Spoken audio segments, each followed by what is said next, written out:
Good morning. This is the Blaine's World webcast that can be found each week on Facebook, YouTube, and LinkedIn. You can also listen in on Spotify or Apple Podcasts. You get more information about previous shows also at my website, blainesworld.net. I'm your host, Blaine Greenfield, and I'm here in my Zoom studio in lovely downtown Fairview, North Carolina. Each week, we focus on cool things and information about people and organizations in both Western North Carolina and throughout the country. And toward that end, it's my pleasure to have three of the coolest people I know on today's show. And they are, let's see, it's Tom Chalmers, who I know, and Kim Richardson, who I know. And also, it's an honor, Josh, in that the first time I think you and I have met. Is that correct, Josh? That's right. That is true. Okay, But nice to meet you, Blaine. Okay, likewise. And what's really exciting is we're going to be talking about an upcoming event.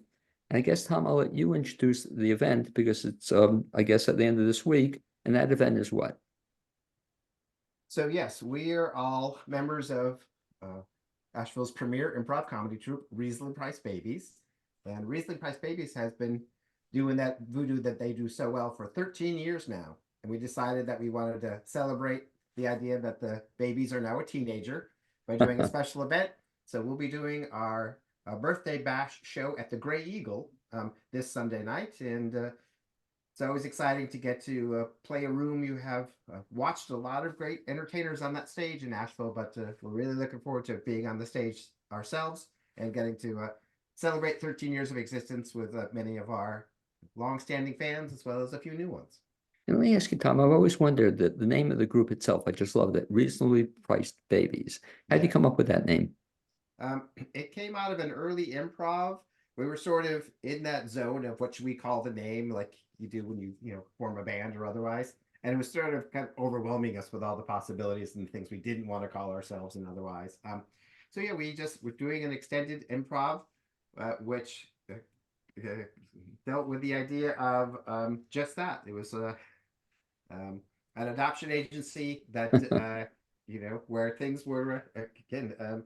They may not be perfect kids, but it is a good price, kind of thing. Well, I trust me, was treated well, but it was just a very intriguing concept. Like, oh, I love the idea of reasonably priced babies, and then we were like, well, there's the name. Like, let's not fight it. That's we'll never come up with anything better than that. We could send it out to a research group, and we'll still never come up with anything better than reasonably priced babies. and what's cool about the name is it's perfect in terms of the show you're doing, in that I think you are reasonably priced and you always have been reasonably priced if people want to see you. I appreciate you saying so. Yeah, we've always tried to make sure that the price of our ticket is not keeping people from coming and seeing what we do.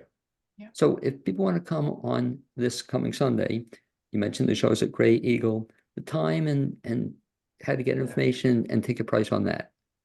Doors are at 7, show at 7:30, and Kim, Josh, what are we charging for our show at the Gray Eagle? I believe it's $15 for a regular general admission ticket and $25 for premier VIP seating, if you would like to see in the first few rows. And how to get tickets, Josh? What's the best bet? Best path is to go to grayeagle.com. That's where we're going to be doing our show, and check us out. You just go to the shows, upcoming shows, and we'll be the one that's on April. Well, there's actually 2 on April 7th. There's a show earlier in the space. They're very busy on Sunday. But yeah, that's the place to go is the grayeagle.com and check out their upcoming events. Okay. And a hell of a good deal for $15. You're not going to go wrong, or $25. And I saw you were holding with you. Is that a new addition to the group? You were holding somebody there with you? Yes, that was Penelope. That is my grand dog. And she heard me down here and wanted to come join the Zoom. But Okay. She has been passed off to the other grand dog parent. So she won't be in the show then on Sunday. Is that correct? No, not on Sunday. She's still in the sort of like improvisers beginners class, and but she does make it up as she goes along pretty well. It just tends to be the same line over and over with her, though. It's like she just can't stop, just whoop whoop whoop whoop whoop. Okay, and since we have you on board here, Josh, you and I are meeting for the first time here. In terms of your background in improv, how long have you been doing it? Well, that's regularly. I really started when I started with Tom and Monday, and Karen, because Tom and I had worked together for many years, year after year after year after year, putting on a show. I was director and he was the talent in David Sedaris's The Santa Land Diaries at ACT. And so we would put that show up every year for around Christmas time. It was a fan favorite, and we had been doing it for several years. And Tom and Karen and Monday had met a couple of times and had enjoyed doing improv together, and they just wanted to, fill out the group a little bit more. And Tom approached me and said, I think you'd be good at this. And he couldn't have been more wrong. And but what I am is I tend to stick with things. And over the time I've become more comfortable. And I don't think all of my choices were so terrible in the early rehearsals that they kicked me out, or maybe they just needed another person to help spread the word. But So but use the diamond lane. Okay, and by the way, thanks for the reminder, because Tom, I think that's one of the first times I also saw you perform. Is the Santaland Diaries. Yeah. And so back to Tom, who I've known for a bit. Tom, your background in improv is what? I started doing improv in college. I'd done some theater things in high school, but then when I got to college, someone was starting an improv troupe. I was lucky enough to go to Columbia University, and my roommate came back with a sign saying, "Hey, look, someone's starting a comedy group. You should go do this so that I can be the funniest guy in the room again."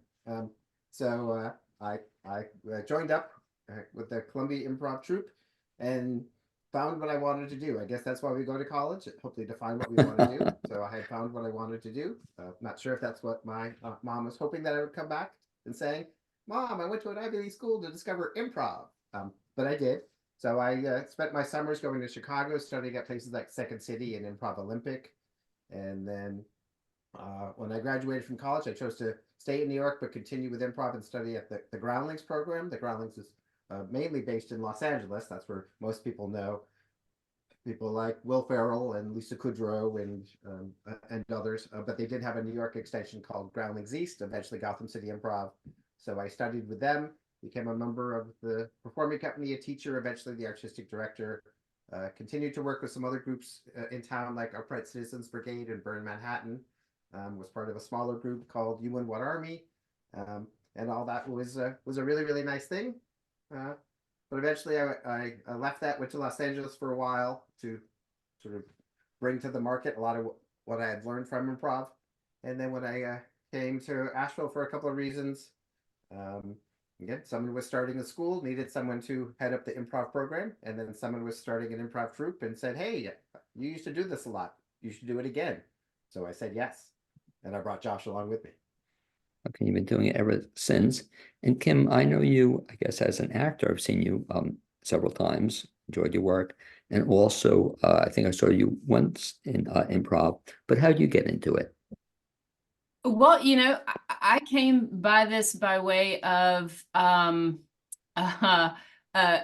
past in singer-songwriter world. I spent about 20 years doing singer-songwriter gigs and performing and playing around. I moved to Asheville from Memphis, and I found myself, it's interesting, I didn't think about this until after I got involved with improv, but I found myself toward the end of my singer-songwriter days standing on stage feeling like I really want to start just singing a song to these people. Not a song that I wrote before today, just a song that I'm going to write right now. And I thought, oh, that's not how you're supposed to do singer-songwriting. I'm doing this wrong. So I kind of stopped, moved to Asheville, and my wife, actually, Jenna, was like, "Oh my gosh, there's this really cool improv group in town. From when I lived here before, I've gone and seen them. We should go see them." So we went to see them, and it was the Babies, and it was amazing. And I saw Josh actually do a game that we do called Troubadour, where he brings his guitar out and sings about what he's seeing on stage, and he adds some information, and like my jaw hit the floor. I was like, "Oh, this is what I wanted to do. I just want to make stuff up on the spot." And so I like lean over to my wife and I'm like, "That's what I want to do. I like that. I want to do that." And so she, who is, believe it or not, the less shy of the two of us, ran to the front of the theater. This was before I was in the group at the Altamont, I think, on sure. Church Street. Yeah. Yes. And ran up to Tom and was like, my wife wants to be in your group. How does she do that? Of course, I'm pulling her shirt tails back, like, sit down and leave these people alone. They're trying to do a show. But he was like, well, you know, you got to learn it first. And so I ended up taking classes with Tom at NYS3 back in the day. And then eventually got the nerve up to say, hey, can I bring my guitar in here? And we did.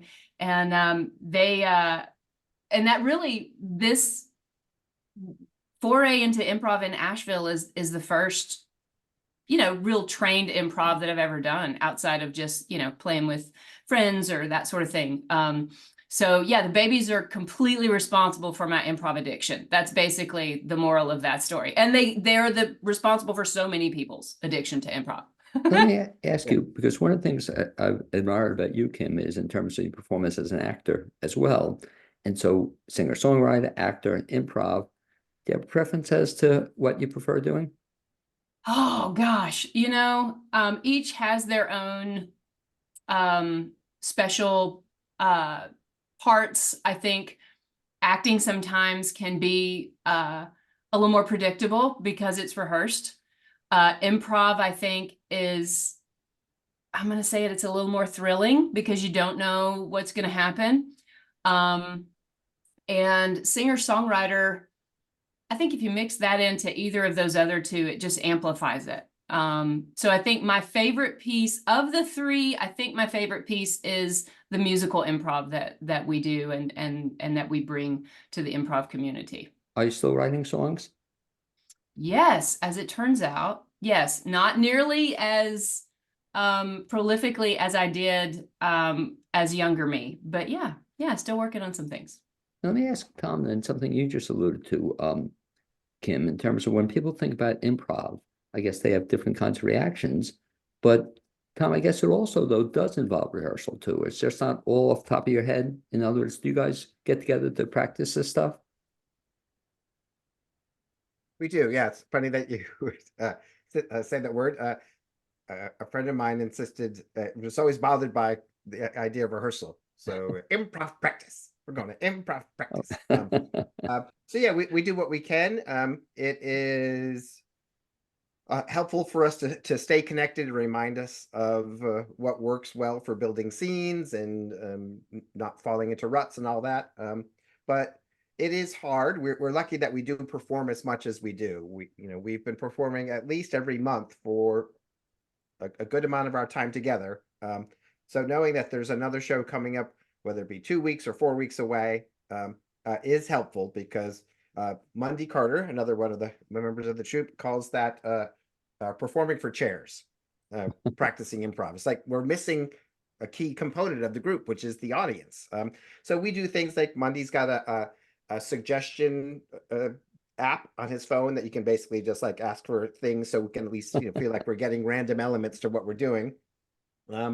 But yeah, that there's not the audience to let you know, oh, this is going well, lean into this, or oh, it's a little quiet, make a new discovery. But yes, we do get together to talk about the past show, look ahead to the previous show, and then just try to do some basic drills, eye of the tiger kind of stuff. And then if we are looking to introduce a new structure or bring something back that we haven't done in a while, let's maybe run it in some form. But you never want to do it like in its full degree the night before the show, because then you're just trying to remember what you did yesterday rather than do something fresh in the moment. So there's always a little bit of space between practice and the show, and you never want to do exactly what you're going to do in the show. And so, Josh, in terms of Sunday's show, so you're gearing up to it, you're working toward it. Have you guys actually had specific bits or sketches or names for sketches that you have, or you just come on Sunday night, you're just going to wing it based on what the audience says?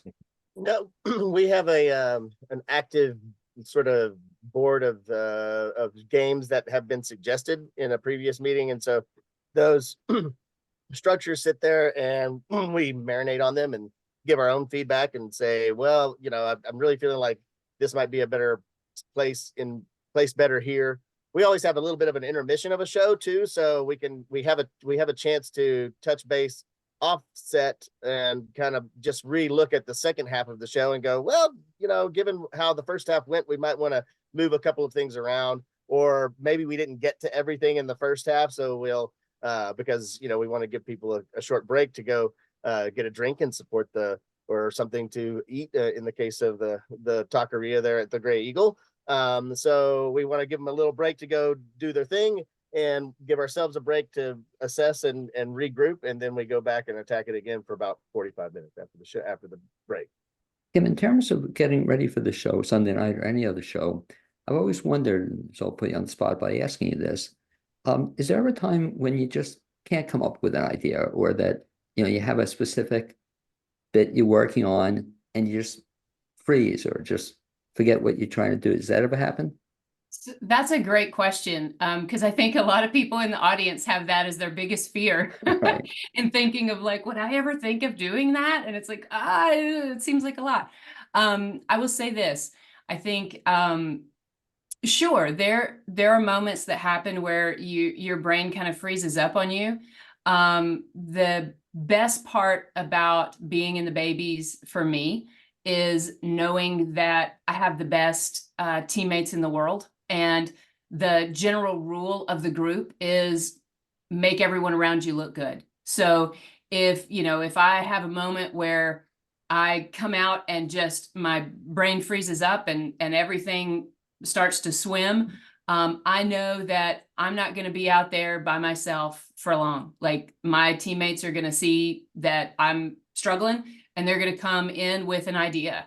But generally, I will say, over the years, if you lead with your feet, your brain will come and follow. But what I mean by that is, if you're on the edge of the stage, when you take that step out onto the stage, it will come to you. It's kind of a leap and the net will appear kind of thing. The idea will come. Trust your instinct that the idea will come, and it's very faithful. Yeah. What a good teacher you must have had. I was I know, going to say right? that.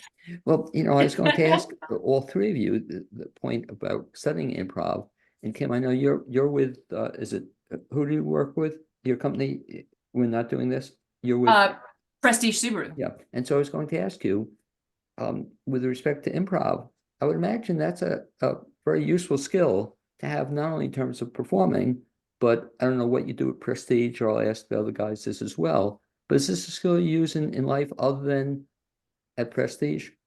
I've got to tell you that another great question, because I feel like the rules of it, and rules is a harsh word. The guiding principles, we'll say, of improv are really amazing guiding principles for life in general, for dealing with the world around you, for dealing with people in your life.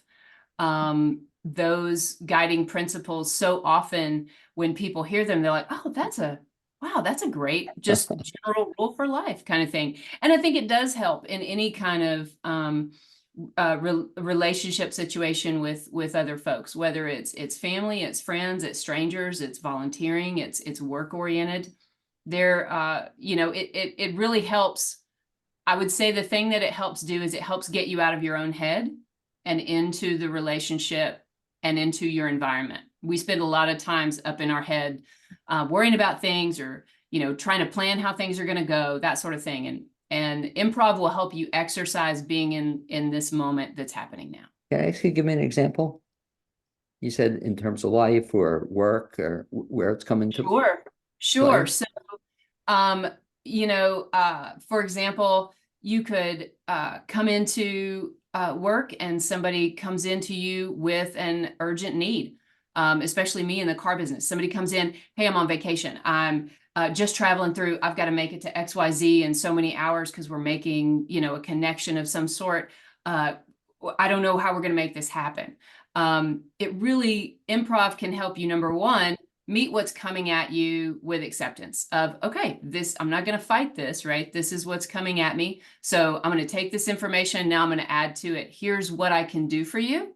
And here are the options we have. And it can help keep you calm in that kind of situation, and also help you have that permission to think creatively that sometimes we don't have in the work world in general. It's not something that a lot of employers value. I feel like mine does, and that more and more people are, or more and more employers are.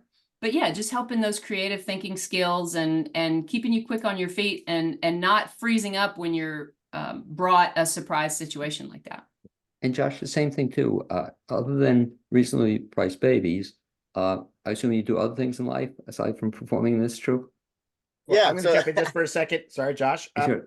So Josh Oh. said he hadn't really done much improv before joining us, but a lot of what Josh was doing at the time, along with directing me wonderfully in the show, was doing integrative arts at Art Space. So he was blending lesson plans with active play creation and otherwise. So improv was a big part of who he was. And we were constantly running into people we had yesterday, former students. Hey, Mr. Josh. So he was using improv to connect with the students and the need to carry over some lessons from other parts of the schooling in a way that was very impressive to anybody he saw. And then he continues to do it still with the A+ work that he does. So Josh, I love that I've set you up. And someone who Okay. didn't come in blind, but just with a slightly different approach to improv when you're doing just continue with how And the it's still- question is, exactly, and the question is, Josh, how do you use it in life when you're not with reasonably priced babies? Sure. So I was talking, as Tom mentioned, I do work with A+ Schools of North Carolina as a consultant to help teachers, mostly in elementary and middle schools, but also a few high schools, use the principles of drama in a broader sense and theater in a broad sense to teach their own curriculum, whatever that might be, whether it's English or science or math, and find ways to connect those things. And so one of the things that I do a lot is I teach a class called Yes and drama games for the classroom, which teaches those rules of improv to the teachers themselves and the guidelines for that. Yeah, and so one of those is like there's no mistakes, really, just opportunities and teachers. But there's something about in improv, a lot of times you'll want to just kind of skip over the mistake. I tend to just kind of acknowledge it if it's there. That's one way of dealing with it. For example, just exactly what you were talking to Kim about happened to me last week when we did our show, where I got the suggestion and walked out and was supposed to bring a song to the suggestion, and it was just totally gone, like totally out of my head. Then somebody so I was looking for help from off stage. Someone gave me the suggestion again, and it was again gone as soon as I strummed a chord on the guitar. And so like eventually I just had to go, all right, well, this isn't happening for me tonight, and let it go. And just acknowledge that is what happened. And I think that some people had kind of what Kim and Tom alluded to before, their biggest fears confirmed, that sometimes that's gonna happen. But I've got, like Kim said, really great partners, and we're able to kind of talk through. One of the nice things that we do is the day after the show, we reconnect, whether that's via Zoom or in person, and just kind of rehash what happened. And we give your brain some time to get some suggestions of, well, what if were such a thing to happen again? What's a way that we could, what's another way to deal with it? And that's just how you learn and how you grow. So teachers deal with that all the time, and there's one idea of being a teacher that is very, I didn't make this mistake. No. This didn't, no. I gave you the right information. I get, and some teachers are very stuck in that sort of like, I guess dogmatic or more sort of like, classically paternalistic role, as opposed to a teacher who's more like, oh, is that what I said? Well, I don't know. Well, here's the real good information and let's move on with that, And so the ability to accept a mistake as an opportunity to show some humility and to connect with the students even more is a really, that's just an invaluable lesson for a teacher to utilize. And to get the respect of their students and earn respect of their students, and to help them to understand their students a little bit better, and for them to see that, that perfection is not expected. And in fact, like the mistakes are sometimes the most interesting thing that can happen. So you can, move on and get better. What you're saying, Josh, is so spot on, because it's saying to me that this would also be a great skill for politicians to learn. And specifically, the story you told reminds me, I think it did happen to a certain ex-president where he got the wrong speech. Or was that, did it happen to Trump recently or happened to one of them? They went out and he had the wrong speech. And so he had to wait, or it was Kennedy actually. And he's supposed to give a speech and he had the wrong speech in his hands, just what you said, so that'd be pretty tough to have to deal with, I guess, if you're a politician. Yeah, that supposedly though they're supposed to have such principles and things that they should at least be able to, talk to those things that are unchanging about them. But I think most of the time maybe the principles are in the writing as well. So And Tom, again, we kind of talked about it briefly, but same thing with you. So you've now been teaching improv and doing about 27 different things, over the last 13, 14 years. Does improv come in to use every day to you? So improv is the center staple of my life, in that I do teach. I run a school called the Asheville School of Improv, which basically was an extension of the program that was a part of NYS3, the larger acting conservatory, but that one broke up. Some of the smaller divisions continued: Asheville School of Film, Asheville School of Improv. I am an adjunct at Warren Wilson, and I do teach other disciplines as well. So it is something that I love to show people that it is much more achievable than you might imagine, if you can absorb a couple of the basic tenets that people who have done improv long before I did have shared. But even outside of that, I co-host a sports talk radio show on Asheville FM with Scott Bond called Run That Back, and interviews with people calling in or in studio, and just active listening, which is a big component of improv.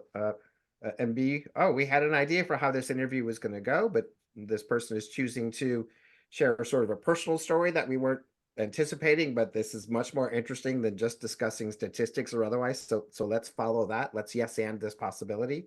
And also I host a storytelling series in town called Listen to This, which both of these people have shared stories and music at. And same thing, just being open to the audience that is in front of you and not sort of insisting on the show is supposed to have a certain reaction and have a certain dynamic, like, oh, this audience is laughing at some dark stuff that I didn't imagine, or this audience is going, oh, a lot more about things than I had imagined, and all of that is great. So respond to that, which is the active situation, rather than insisting that it be exactly like it was last time, or clinging to some ideal perception of what it should be. Tom, if folks come to the show on Sunday night, aside from seeing Kim and Josh, who else is in the troupe?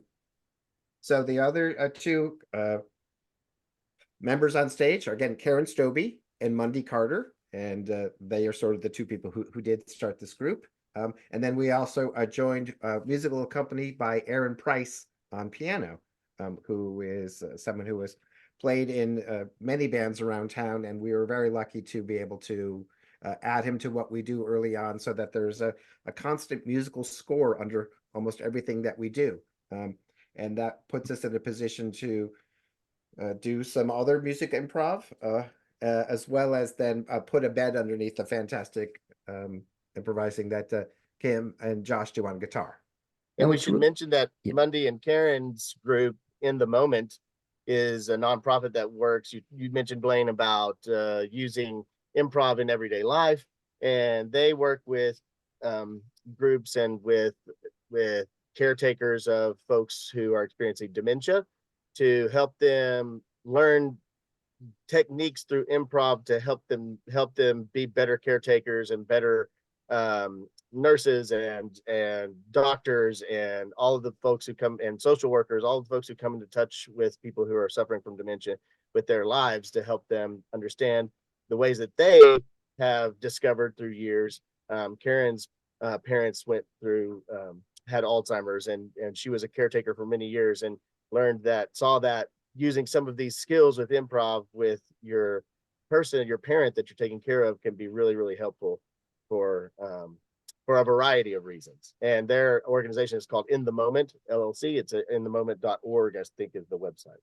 Okay, when we get off the air, I want to get contact information. I'd love to speak to them, about that Sure. as well.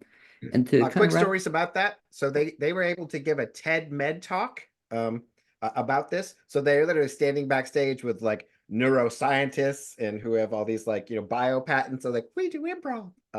But they were speaking to a very specific window of needed information there. And then they were also profiled on NPR about what they did with that. And so I had an odd thing happen. Monday and I were able to attend the North Carolina Comedy Arts Festival a few years back, just as the two of us.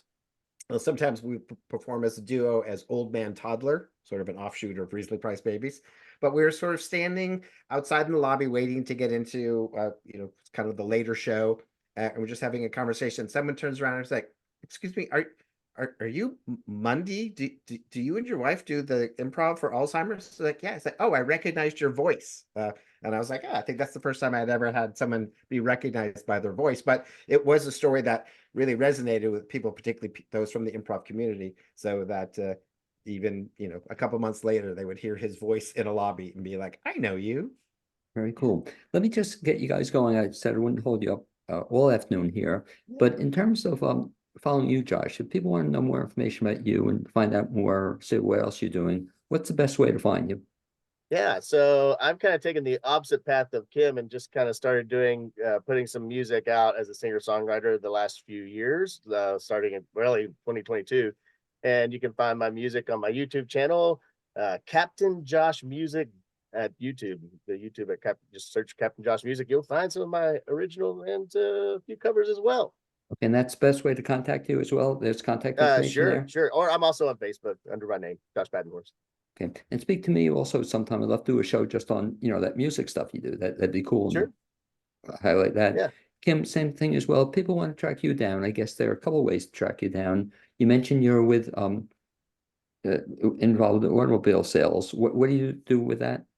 Well, so for about 7 years, I did sell Subarus here in Asheville, which was beautiful and I loved it. And I'm still with Prestige, but I'm now involved with community outreach and some internal process stuff with the dealership. So I've kind of moved up a little bit from where I was. So you can always find me pretty much at Prestige. Other than that, I am working on a new website called thisiskim.com, where you'll be able to find some of my older music and information on the things that I'm doing with Reasonably Priced Babies and other creative efforts around. And of course, the babies are available on Facebook at facebook.com/RPB for Reasonably Priced Babies, RPB Improv, and on Instagram. And of course, you can find me on Facebook and Instagram by my name. Might be a little hard because there are a few Kim Richardsons in the world. You wouldn't think so, but there are. But you can find me out there. But I just want to give Kim a plug. Again, you can also find her music on Spotify. And also, you will see her hosting the opening version of Downtown After 5 this year. So in mid-April, with some, I believe Empire Strikes Brass is the... Oh gosh, yeah. Yes, Empire Strikes Brass. Yeah. So Awesome. Kim will be the host of that evening. So I was just looking up events the other day. I was like, Kim Richardson, I know her. So that's gonna be exciting. Yeah, thanks, Tom. Yeah, this is my first time to MC Downtown After 5. There'll be Empire Strikes Brass and Magenta Sunshine is opening up. And Prestige is a big sponsor of Downtown After 5. So looking forward to that. Yeah. Very nice. And lastly, Josh, same thing too. If you could recap in terms of the show Sunday night, and then, excuse me, not Josh, Tom, Sunday night, and then thereafter, if they want to get in touch with Tom Chalmers. Yeah. So yeah, big thing. Yeah. So again, Raise the Price Babies birthday bash. We're turning 13 at the Gray Eagle Sunday. That's April 7th. Doors at 7, a show at 7:30. As Josh mentioned earlier, you can find tickets on the Gray Eagle website, or if you go to find Risley Price Babies on Facebook, we have an event page, and there'll be direct links to how to buy it and some of the description of who we are and things. And then I think Kim just did a nice job of how you can find us otherwise. And then for me, I'm on Facebook as Tom Chalmers. I'm on Instagram as Chom Chalmers, and other places. And you can also find me again connected with references to Asheville School of Improv, or to listen to this Stories and More on Stage. That's my storytelling series, and other things I've not remembered or haven't thought of yet. By the way, I should ask you one final question about the show on Sunday night. Age appropriate for what ages? Yeah, we usually put it at about a PG-13. It is never our intention to go specifically blue or adult. But sometimes, to be honest, not to blame the audience, but sometimes some of the suggestions will sort of point us to, having a little fun with some randy material. But again, we never want to be in a situation where someone has greatly regretted bringing someone under the age of 21. And in fact, we have some nice fans who have been bringing their daughter Graceland to see us since she was 6 years old. I think she's now 13. So she seemed to turn out okay, being constantly exposed to what we do. So again, I don't know that it's perfect for a 5 or 6 year old, but I think um, I would be surprised if someone had to sort of get up and walk their child out hands over ears about something we've done in our shows. Anyway, Yeah. thank you, Tom, Josh, and Kim for being my guests on this edition of the Blaine's World webcast. Look forward to not only Sunday night, but another 13 more years and beyond of success. So great job on that. And I Yeah, also thanks, Blaine. Yeah. So again, we so nice to be able to talk about it. People, if they come out again, you can expect sort of about 50-minute sets. We do mostly short form, which are things going to be a quick turnaround. We definitely include music, both from Josh and Kim and us, and definitely Aaron Price. But we will feature guitar improv from Kim in our second set, something we always do, which is something called a Guitar Mondo. Kim improvises songs that we turn into a series of short scenes. So that'll be nice. Monday and I always do something called Old Movie New Dialogue, where Monday will find a strange movie clip. We'll take the audio out, and then we'll get some suggestions, and then we'll dub in new lines for the movie. So there's a couple things that people seem to enjoy about a baby show, and that's definitely two of them that people can expect this Sunday. Anyway, I'd like to thank all three of you for being my guest. Also, Cappy Tassetti, my producer. Hopefully, we'll either see you on Sunday or someplace in the near future. Thanks, guys. Thank you, Blaine. Thank you.